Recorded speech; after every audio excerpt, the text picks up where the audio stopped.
S ವೀಕ್ಷಕರು, ಈಗಾಗಲೇ 3 ಸಂಚಿಕೆಗಳಲ್ಲಿ ಇಲ್ಲಿಯವರೆಗೆ 15 ಜನ ಸ್ಪರ್ಧಾಳುಗಳು ತಮ್ಮ ವಾಕ್ಚಾತುರ್ಯವನ್ನು ತೋರಿಸಿದ್ದಾರೆ. ನಿರ್ಣಾಯಕರ ಬಳಿ ಕೇಳಬೇಕು, 15 ಸ್ಪರ್ಧಿಗಳ ವಾಕ್ಚಾತುರ್ಯ ಯಾವ ರೀತಿಯಲ್ಲಿತ್ತು, ಸ್ಪರ್ಧಾ ಕಣದಲ್ಲಿ ಯಾವ ರೀತಿಯಲ್ಲಿ ಪಾಲ್ಗೊಂಡ್ರು, ಅದರ ಜೊತೆಗೆ ಮುಂದಿನ ಸಂಚಿಕೆಯಲ್ಲಿ ಏನೆಲ್ಲ ಅವರ ನಿರೀಕ್ಷೆಗಳಿದ್ದಾವೆ ಎಲ್ಲವನ್ನ ನಾವುಗಳು ಕೇಳಬೇಕು. Yes Alvin Danti sir. Avinash sir, ಇದು ಒಂದು ಹೊಸ ರಿಯಾಲಿಟಿ ಶೋ. ನೀವು ಎಕ್ಸ್ಪೆಕ್ಟ್ ಮಾಡಿದ್ರೆ ಭಾಷಣದಲ್ಲಿಯೂ ಕೂಡ ರಿಯಾಲಿಟಿ ಶೋಸ್ ಆಗುತ್ತೆ, ಅದಕ್ಕೆ ಇಷ್ಟು ಒಳ್ಳೆಯ ಸೋಷಲ್ ಮೀಡಿಯಾದಲ್ಲಿ ಸ್ಪಂದನೆ ಸಿಗುತ್ತೆ, ಒಂದು ಒಳ್ಳೆ TRP ಸಿಗುತ್ತೆ, ಏನಾದರೂ ಯೋಚನೆ ಮಾಡಿದರೆ? ಇಲ್ಲ, ಖಂಡಿತ ಇಲ್ಲ. ಸೋಷಿಯಲ್ ಮೀಡಿಯಾದಲ್ಲೇ ನಂಗೆ ಗೊತ್ತಾಗಿದೆ ಈ ಥರ ಒಂದು ನಡೀತಾ ಇದೆ ಅಂತ. ಇದೊಂದು ಹೊಸ ಪ್ರಯತ್ನ ದೈಜ್ ವರ್ಲ್ಡ್ ಮಾಡ್ತಾ ಇರೋಂಥದ್ದು. ಒಂದು ಬಿಗ್ ಅಪ್ರಿಸಿಯೇಷನ್ ಇದಕ್ಕೆ, ಅಷ್ಟು ಮಾತ್ರ ಹೇಳ್ಬೋದು.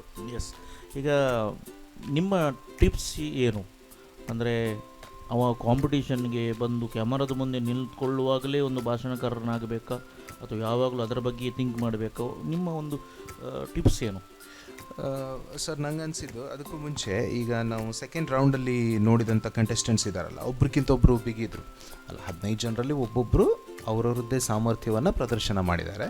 ನಾವು ಈಗ ಆ ಮೂಮೆಂಟಲ್ಲಿ ಹೇಗೆ ಏನಾಗಿದೆ ಅನ್ನೋದನ್ನು ಮಾತ್ರ ನೋಡೋದ್ರಿಂದ, ಪರ್ಟಿಕ್ಯುಲರ್ಲಿ ಸೆಕೆಂಡ್ ರೌಂಡಲ್ಲಿ ತುಂಬ ಡಿಫ್ರೆಂಟ್ ಅಂತ ಒಂದು ಸ್ವಲ್ಪ ವೈಬ್ರೆನ್ಸಿ ಇತ್ತು ಇದು ಅಂತ ನಂಗೆ ಅನ್ಸುತ್ತೆ. ನೆಕ್ ಟು ನೆಕ್ ಕಾಂಪಿಟೇಷನ್ ಅದು ಇತ್ತಿತ್ತು. ಆಮೇಲೆ ಒಬ್ಬ ಮಾತುಗಾರ ಅಂತಂದರೆ ಅವ್ರ ಮೇಲೆ ಜನ ತುಂಬ ನಿರೀಕ್ಷೆ ಇಟ್ಟಿರ್ತಾರಲ್ವಾ, ಇವ್ರ ಮಾತು ಅಂದರೆ ಕೇಳಬೇಕು, ಒಂದು ಇನ್ಸ್ಪಿರೇಷನ್ ಸಿಗಬೇಕು ಅಂತ. ನನಗನ್ಸೋದು ಏನಂತಂದರೆ, ಅವ್ರು ಬರೋದು, ಆಮೇಲೆ ಅವ್ರು ಬರುವ ರೀತಿ ಕೂಡ ಬಹಳ ಮುಖ್ಯ ಆಗುತ್ತೆ.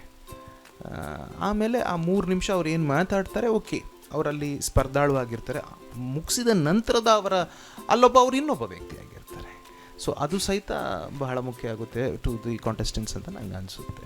ಎಸ್, ಈಗ ಫಸ್ಟ್ ಸೆಲೆಕ್ಷನ್ ರೌಂಡ್ನಲ್ಲಿ ಎಲ್ಲ ಟಿಪಿಕಲ್ ಈ ಯೂಟ್ಯೂಬ್ ಭಾಷಣಗಾರರನ್ನು ನೋಡಿಕೊಂಡು ಇಮಿಟೇಟ್ ಮಾಡಿಕೊಂಡೆಲ್ಲ ಬಂದಿದ್ದರು.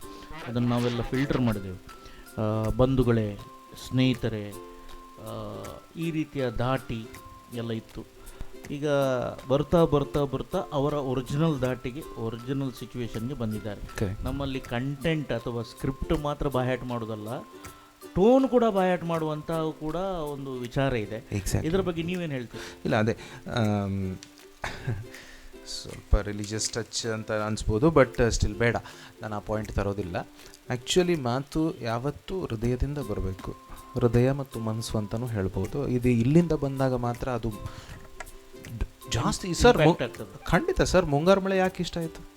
ಮುಂಗಾರು ಮಳೆ ಯಾಕೆ ಇಷ್ಟ ಆಯಿತು ಅಂತಂದರೆ, ಅದರಲ್ಲಿ ಕಾಮಿಡಿ ಟೈಮ್ ಗಣೇಶ್ ಇದ್ದಾರಲ್ಲ, ಅವರು ನಮಗೆ ನನ್ನ ಅಣ್ಣನಾಗಿ, ತಮ್ಮನಾಗಿ, ನೇಬರ್ ಆಗಿ, ಕಸಿನ್ ಆಗಿ, ನನ್ನ ಕ್ಲಾಸ್ಮೇಟ್ ಆಗಿ ಕಂಡ್ರು ಅವರು. ಅದಕ್ಕೆ ನಮಗೆ ಇಷ್ಟ ಆದರು. ಅದಕ್ಕಿಂತ ಮುಂಚೆ ಬಂದಂಥ ಸಿನಿಮಾಗಳಲ್ಲಿ ಹೀರೋವನ್ನು ವೈಭವೀಕರಿಸಿ ತೋರಿಸ್ತಾ ಇದ್ವಿ ನಾವು. ಅವನು ಒಬ್ಬ ಹುಡುಗಿಯನ್ನು ಲವ್ ಮಾಡ್ತಾನೆ, ಅವನು 25 ಜನರಿಗೆ ಹೊಡಿತಾನೆ, ಅವಳನ್ನು ಎಸ್ಕೇಪ್ ಮಾಡ್ಕೊಂಡು ಹೋಗ್ತಾನೆ. ಹೀರೋ ಒಂದು ಇಮೇಜ್ ಹೀಗಿತ್ತು ಹಾಗೆ. ಸೊ ಸ್ಪೀಕಿಂಗ್ ಈಸ್ ಒಂದು ಅಲ್ಟಿಮೇಟ್ ಸರ್. ಈ ಮಾತುಗಾರಿಕೆ ಅಂತ ಹೇಳುವಂಥದ್ದು ಭೂಮಿ ಮೇಲೆ ಬೇರೆ ಯಾರಿಗೆ ಇದೆ ಈ ಅವಕಾಶ? ನಾವು ಮಾತು ಚೆನ್ನಾಗಿ ಆಡಬೇಕು. ಒಬ್ಬೊಬ್ರದ್ದು ಒಂದೊಂದು ಥರದ ಮಾತಿರುತ್ತೆ, ಒಬ್ಬೊಬ್ರದ್ದು ಒಂದೊಂದು ಥರದ ಶೈಲಿ ಇರುತ್ತೆ. ಅದೆಲ್ಲವೂ ನಮ್ಗೆ ಹೆಚ್ಚಿನದು ಇಷ್ಟ ಆಗುತ್ತೆ.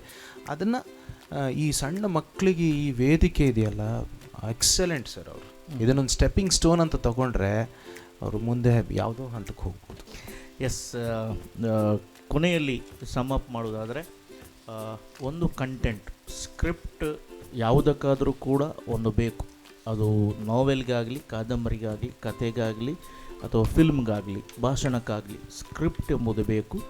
ವೇ ಆಫ್ ಪ್ರೆಸೆಂಟೇಷನ್ ಎಂಬುದು ಬಹಳ ಇಂಪಾರ್ಟೆಂಟ್.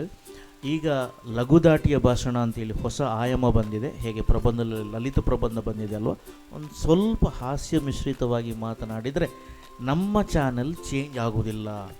ನಾವು ಸ್ವಲ್ಪ ಒಂದು ಕಾಮಿಡಿ ಪಂಚನ್ನು ಬೇಕಂತಲೇ ಅಂತಲ್ಲ, ಲಘುದಾಟಿಯಾಗಿ ಮಾತನಾಡಿದರೆ ಇಂಪಾರ್ಟೆಂಟ್. ಯಾಕೆಂದರೆ ಆ ರೀತಿಯ ಭಾಷಣಗಳು ಇವತ್ತು ಹೆಚ್ಚು ಪ್ರಚಲಿತವಾಗಿದೆ. ಹಾಗಾಗಿ ಸ್ಟ್ಯಾಂಡಪ್ ಕಾಮಿಡಿಯನ್ಗಳು ಕಾಂಟ್ರವರ್ಸಿ ಆಗುವ ತನಕ ಅವರು ಹೋಗ್ತಾರೆ ಅಂತ ಹೇಳಿದರೆ, that is what people required. Serious ಎಂಬುದಲ್ಲ, ಸೀರಿಯಸ್ ವಿಚಾರವನ್ನು ಒಂದು ಸ್ವಲ್ಪ ಪಿಂಚ್ ಕೊಟ್ಟದ್ದೇ ಗೊತ್ತಾಗಬಾರ್ದು, ಚಿವಿಟಿದ್ದೇ ಗೊತ್ತಾಗಬಾರ್ದು. ಆ ರೀತಿಯ ಮನೋಭಾವನೆ ಬಂದರೆ ಇಟ್ ವಿಲ್ ಬಿ ಎಕ್ಸಲೆಂಟ್. ಮುಂದಿನ ಎಪಿಸೋಡ್ಗಳಲ್ಲಿ ನಾವು ನಿರೀಕ್ಷೆ ಮಾಡ್ಬೋದು. ನಮಸ್ಕಾರ.